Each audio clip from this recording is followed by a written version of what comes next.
দর্শক আজ প্রায় 55 দিন পরে শেখ শাহজাহান ধরা পড়লো দর্শক এবং জনসম্মুখে এবং দর্শক শেখ শাহজাহানকে দেখা গেল একেবারে 55 দিন পরে। দেখুন আদালত চত্বরে তাকে তোলা হচ্ছে, তিনি গ্রেপ্তার হয়ে গেছে, সেই চিত্র আপনাদেরকে দেখাচ্ছে। অবশ্যই পুরো ভিডিওটি শেষ অবধি এই দেখুন। মাঝে অ্যাবসকন্ড করেছিল, আপনারা বলছেন মিনাখা থানা থেকে অ্যারেস্ট করেছেন এরিয়া, সেখানে ও কার বাড়িতে ছিল, কিভাবে ছিল, এবং স্টেটের বাইরে কোথাও গিয়েছিল কিনা, কার বাড়িতে ছিল, কিভাবে ছিল, কোথা থেকে অ্যারেস্ট, এটা তদন্তের বিচার্য বিষয়। আপনি জানেন এটা আমরা এক্ষুনি রিভিল করব না, আমরা কোর্টকে জানিয়েছি। কি সেকশনে কেস হয়েছে? সেকশন তো 147, 148, 149 অনেকগুলো কেস হয়েছে, আপনারা জানেন। সেই কেসগুলো রেফারেন্সটা আমরা দিয়ে দেবো, সেটা আপনারা কোর্ট থেকে পেয়ে যাবেন।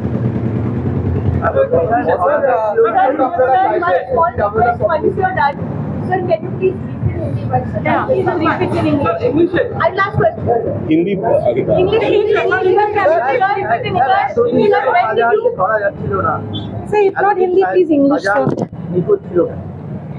আমি তো আইনি বাধার কথাই বললাম। আপনি হয়তো খুব মনোযোগ দিয়ে আমার কথা শোনেননি। আমি আইনি বাধার কথা খুব স্পষ্টভাবে বলেছি। সকলের কাছে ফিড আছে, আপনি দেখে নেবেন। আমার প্রশ্নের উত্তর, আপনার প্রশ্নের উত্তর আমি খুব সবিস্তারে দিয়েছি।